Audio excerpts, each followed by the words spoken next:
Budget ఉంటే మేము దిగిపోయే నాటికి 4000 కోట్ల రూపాయలకు పెంచినాం అధ్యక్ష. కానీ మీరేం చేశారు? 2024-25లో బీసీలకు మీరు ఖర్చు పెట్టిన డబ్బు 3067 కోట్లు మాత్రమే తగ్గింది.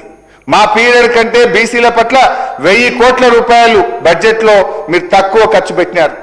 చెప్పుడేమో ఘనం, ఆచరణ శూన్యం. కామారెడ్డి బీసీ డిక్లరేషన్ లో ఏడాదికి 20,000 కోట్ల రూపాయలు బీసీల కోసం ఖర్చు పెడతామని, బీసీ సప్లై అమలు చేస్తామని, కానీ వాళ్ళు చేసింది ఏంటంటే 20,000 కోట్లు అని చెప్పిండ్రు. గత బీఆర్ఎస్ ప్రభుత్వం కంటే 1000 కోట్లు తక్కువ చేసి కేవలం 3,000 కోట్ల రూపాయలు మాత్రమే 50% జనాభా ఉన్న బీసీల మీద ఖర్చు పెట్టినారు అధ్యక్ష.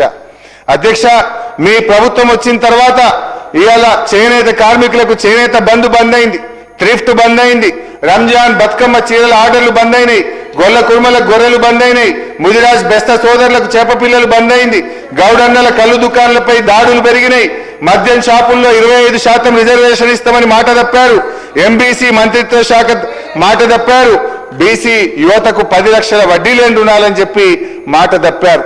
ఆ బీసీ ఆత్మగౌరవ భవనాలు అద్భుతంగా కేసీఆర్ గారు నియోపోలిస్ లో కోకాపేట్లో ఇస్తే అక్కడ మేము పూర్తి చేసిన గొల్ల కుర్మల భవనానికి వెళ్లి ముఖ్యమంత్రి గారు ప్రారంభోత్సవం చేసి వచ్చింది తప్ప 2.5 సంవత్సరాల మీ పాలనలో బీసీ ఆత్మ గౌరవ భవనాలకు ఒక్క రూపాయి కూడా ఈ ప్రభుత్వం విడుదల చేయలేదంటే బీసీల మీద మీకు ఉన్నటువంటి ప్రేమ ఏ పార్టీదో మనకు అర్థమైతా ఉంది అధ్యక్ష. టైం సార్, దయచేసి సార్, దండం పెట్ట సార్. అరే బాబు, ఎస్సీ ఎస్టీ బీసీ మైనార్టీల గురించి మాట్లాడుతుంది సార్, దయచేయండి సార్. 2 hours టైం ఇచ్చినాం, కంక్లూడ్ చేయండి. 2 గంటలు మైనార్టీల గురించి, ముస్లిం మైనార్టీల గురించి కూడా ఒకసారి విందాం అధ్యక్ష. మీరు కంక్లూడ్ చేయండి సార్. ఒక్క నిమిషం వినండి సార్. మైనార్టీల విషయంలో ఈ ప్రభుత్వ తీరు ఎట్లా ఉందో ఒకసారి మనం మాట్లాడుకోవాల్సిన అవసరం ఉంది అధ్యక్ష. భట్టి సాబ్, ఆ బడ్జెట్ में कांग्रेस पार्टी इलेक्शन मैनिफेस्टो में आप लोग बताए कि माइनॉरिटी बजट 4000 करोड़ रुपया देंगे बोल के आप वादा करें. परसों पिछले बजट में आप लगाए 3500 करोड़, लेकिन खर्च कितना हुआ? सिर्फ 1600 रुपया खर्च करे. That means it's only 45%. Budget में लगाए कम, लेकिन उसमें खर्चा आधा भी नहीं करे, सिर्फ 45% खर्च हुआ है. बीआरएस का क्या काम है मैं बताना चाहता हूं. 2019 और 20 में हमने हमारा गवर्नमेंट में 94% खर्च करे. 2020-21 में 72% बजट में खर्च करे. 21-22 में 80% खर्च करे. 22-23 में 96% खर्च करे. 23-24 में फिर 80% खर्च करे. लेकिन कांग्रेस सरकार आने के बाद 24-25 में आप सिर्फ 53%, 53% खर्च करें. 25 और 26 में ये साल में सिर्फ 45% खर्च करें. बात करोड़ों में है, काम तो पकड़ों में भी नहीं है आपका. पैसे नहीं दे रहे.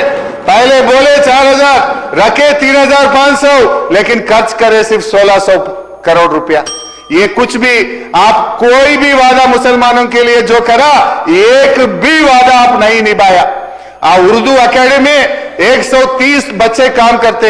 उर्दू अकेडमी में जो बच्चे काम कर रहे उन लोगों को 9 महीने से उर्दू अकेडमी में सैलरी नहीं मिल रहा है. इमाम मोहम्मद साहब को आप 12,000 देते बोले, लेकिन आज तक नहीं दिए. टिमरी स्कूल जो केसीआर साहब ने लगाए, एक जमाने में जब केसीआर साहब के टाइम में 1,20,000 बच्चे पढ़ते थे, लेकिन आपके सरकार आने के बाद 30,000 बच्चे टिमरी स्कूल में कम हो चुका है.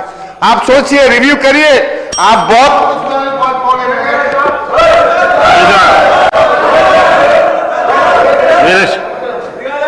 मंत्री गाరు వెంకయ్య स्पीकर साहब, आप ये लोग इलेक्शन के 2014 इलेक्शन के पहले ये लोग वादा कर रहे थे 12% रिजर्वेशन देंगे मुसलमान को. हम तो 5% बोल के कोर्ट में आए तो 4% रिजर्वेशन देके आज गरीब बच्चे डॉक्टर इंजीनियर पढ़ रहे. आप 12% का कभी बात करें? रिजर्वेशन कोई इंडिया में कोई भी नहीं है. हम लड़के सुप्रीम कोर्ट तो लड़के 12% रिजर्वेशन बोल के लोग वोट डाल लिए मगर रिजर्वेशन का बोलिए.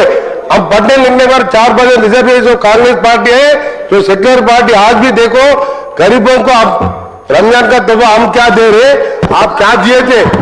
आज परसों में रमजान हो गए, आप एक बार गांव में जाकर पूछिए रमजान तोहफा हम क्या दिए, आप क्या दिए। వేముల వీరేశం గారు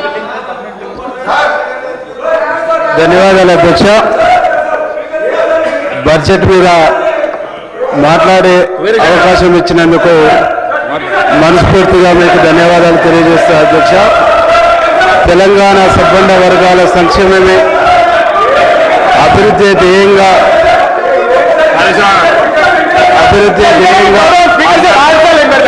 రెండుసార్లు మంత్రి అయినా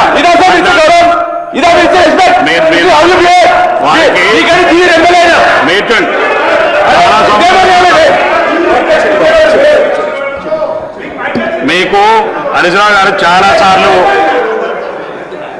సార్లు మీకు రిక్వెస్ట్ చేస్తున్నాను, మీరు కంక్లూడ్ చేయమని చెప్తున్నాను. చాలా సార్లు సభ్యులు ఇదైనా మీకు చాలా సమయం ఇచ్చారు. 1 గంట 30 నిమిషాలు మాట్లాడినారు. మిగతా సభ్యులు చాలా మంది ఉన్నారు. 3 రోజుల నుంచి మీరు కంక్లూడ్ చేయండి, గౌరవంగా ఉంటుంది. చేయండి దయచేసి. స్పీకర్ సార్, 3 రోజుల నుంచి చిన్నపిల్లలు చదువుకున్నట్టు నిద్రపోకుండా జ్వరం వస్తే 12 గోళీలు బుక్ చేసి ప్రిపేర్ అయ్యి వచ్చిన సార్.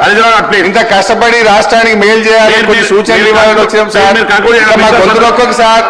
అరే మాకు బీఆర్ఎస్ ఎమ్మెల్యేలకు నిధులు ఇవ్వకపోతే కనీసం అసెంబ్లీలో మాట్లాడడానికి మైక్ కూడా ఇయ్యరా సార్? సార్ ఒక అరగంట ఇవ్వండి సార్ దయచేసి. దయచేసి ఒక అరగంట ఇవ్వండి సార్ దయచేసి. ఒక అరగంట ఇవ్వండి సార్ దయచేసి. ఒక అరగంట సార్. నా మీద కుట్ర చేస్తున్నారు సార్ శ్రీధర్ బాబు గారు, ఇది మీకు తగదు సార్. నేను మాట్లాడితేనే మైక్ కట్ అవుతుందా సార్? ఒక అరగంట ఇవ్వండి సార్ దయచేసి. ఒక అరగంట సార్. చేతులు జోడించి ప్రార్థిస్తున్నా సార్. నేను మాట్లాడాల్సింది చాలా ఉంది సార్. మైనార్టీల గురించి, బీసీల గురించి, ఈ వెనుకబడిన వర్గాల గురించి మాట్లాడాలి సార్. గాల గురించి మాట్లాడితే మైక్ ఇయ్యరా సార్? దయచేసి సార్. మీకు చాలా సార్లు మీరు ఇప్పటికే 1 గంట 32 నిమిషాలు మీరు మాట్లాడినారు. ఇప్పుడు ఇంటరప్షన్ అన్ని తీసేసినా కానీ 1 గంట 32 నిమిషాలు సార్. దయచేసి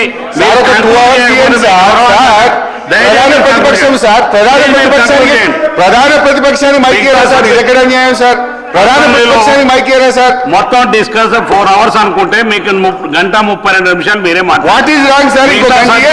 కూడా మీకు రావాల్సిన దానికంటే ఎక్కువ సమయం ఇచ్చిన సార్. నేను 3.5 గంటలు కూర్చున్నా సార్. 3.5 గంటలు మీరు ఎప్పుడు బెల్లు కొడతారా అని అన్నం తినకుండా కూర్చున్నా సార్.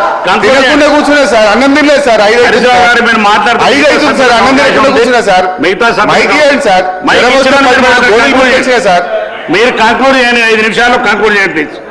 5 నిమిషాల్లో మీరు కంక్లూడ్ చేయండి. హాఫ్ అన్ అవర్ మీరు కంక్లూడ్ సార్. మీరు 5 నిమిషాల్లో 3 రోజులు నిద్రపోకుండా చదువుకున్నా 5 నిమిషాల్లో కంక్లూడ్ చేయండి. మిగతా సభ్యులకి ఇచ్చేస్తాను సార్. ఒక హాఫ్ అన్ అవర్ సార్ దయచేసి. 5 నిమిషాలు ప్లీజ్. అరే జరా ప్లీజ్ సార్. సలాం కర్తుం సార్.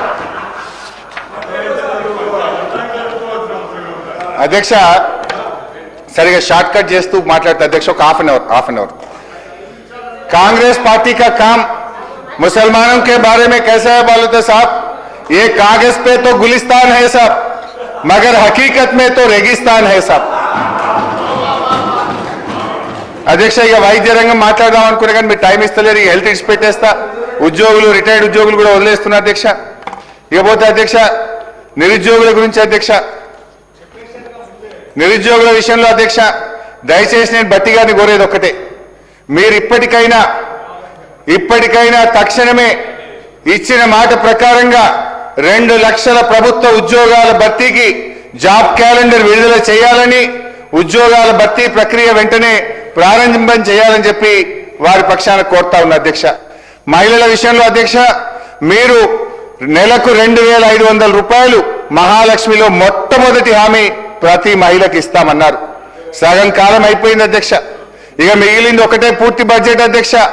ఈ 28 నెలల కాలానికి రాష్ట్రంలోని